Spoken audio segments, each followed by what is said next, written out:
10月份电钱敢会起咧，9月底就会做出决定。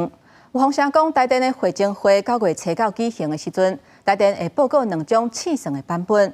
你看，伊若是同意补贴台电1000亿，可能就袂起。若无食以目前徛价的电钱，一度电2.7块来算，等于是一度电台电都要吸收1块。规年的民生用电估计都要吸收要900亿。到今年年底，台电累积的亏损会到4800亿，财务的情形是真无乐观。今年第4月调管电价了后，各界关心10月的电价敢会有第2届调管咧？因为电价调管毋但关系到台电财务的状况，嘛甲民生的物价关系真大。若无细致，可能就会引起物价大起。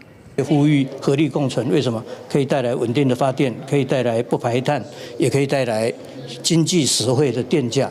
传出台电会证会要伫9月初9上场，经济部人员署预定会开2到4场。会中台电甲报告财政甲燃料成本，予电价审议委员来参考。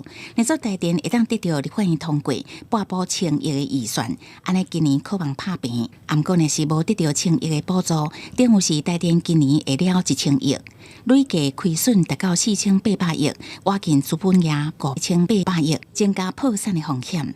以台电顶半年卖电的成本，每一度电4.12，因应国际的燃料价数有较落，成本降到3.84块。目前工业的电价每一度是3.81块，按过自体电价每一度是2.7块，等于是台电每一度电吸收1块，全年民生用电吸收将近900亿。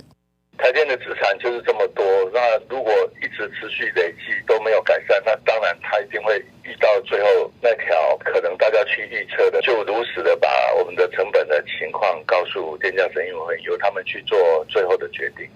台电现在的这个售电价格太低，所以我还是认为啊，这个电价调涨的部分，电价调涨当然有其必要了，然后应该要做到使用者付费。行政院明年嘛会编列1000亿的预算来补贴台电的亏损状况，不过专家认为，干那靠补补无法度为根本解决台电了钱的状况，呼吁用使用者付费这个概念，才当有助台电健全营运。记者综合报道。